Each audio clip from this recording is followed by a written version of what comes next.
based on what I just saw, I think I might love to do that. Most families have at least one room that can turn into a complete disaster in a matter of seconds, but you are in luck today because today Moxie Girl Amanda Thomas is here to share some really good tips on how to get that room spick and span in 20 minutes. Or less.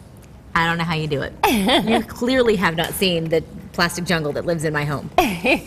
Clearly have not. Welcome to the show, and thanks for the reminder that we do, in fact, need to do this, because that's step one. Yep, especially with germ season coming up, you want to make sure that your toys are clean, especially if you have toddlers that are putting the toys in their mouth. You want to clean them on a regular basis, especially if you have friends come over, things like that. Right. You never know what germs they're carrying around. Okay, so your best advice for cleaning, because so many moms now are being much more aware and kind of conscious of the different kind of chemicals that they're using to clean. Yeah, yep.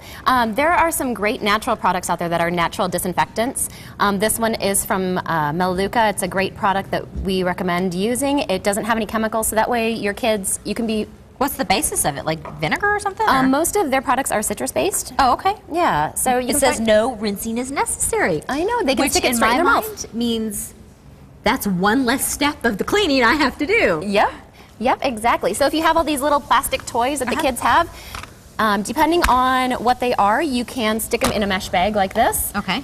And then just dip them into a mop or a little bucket or tub full of the diluted sanitizer. Okay. And that way you can just shake them out, let them dry, spread them out on a towel, they'll air dry. Things like little instruments that they have, if they're a little bit more intricate, you don't want them dipping into the water. You can just spray them down like this and then just let them sit and they'll air dry. Wow. And they're then sanitized. Wow. Yeah. I'm pretty sure I'm not going to get a play date like ever again now that everybody thinks that I don't clean my toys. But now you are going to clean them. I am. Okay, these things can accumulate so much of the yucky stuff because the kids drag them everywhere, and you know, especially if they're white and these light colors, they look really toxic. Yep. Stuffed animals. Again, you just want to get one of the lingerie bags or the mesh laundry bags. Toss them in there. You can also use a pillowcase. You just want to put them in a bag so that way they're not, flailing around in the washer or dryer. And then how do you dry them so that the stuff inside doesn't get all like moldy and yucky?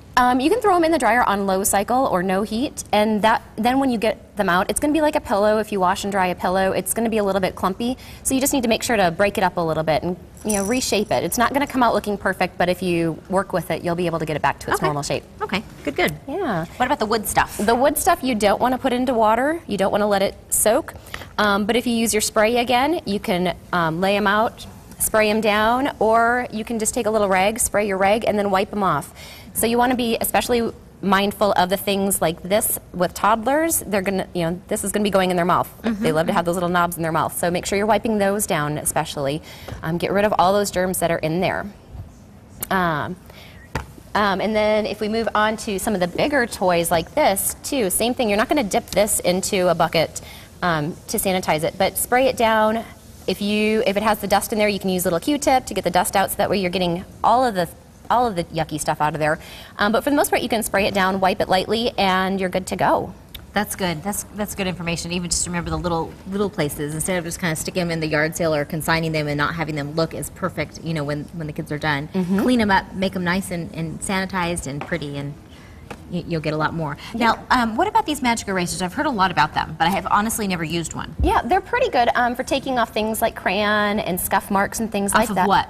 Off of many surfaces, really. You do have to be careful because they can take the finish off of some paints. Okay. So if you have crayon on your wall, you may want to test a little part to make sure that this isn't going to take the finish off of off of your walls. Because it might be like not as shiny, or like, does it look scratched? Like you're scratching it? It can. These are a mild abrasive, so yeah, it can take that finish off and it can look scratched or just dull. Where do you use it with water? Is that what the bucket's for? Yeah, you can dip them in the water. This here too is just for wiping down those shelves. Just have a little bucket of water with you. Okay. Dip your rag in there, your sponge in there, and scrub.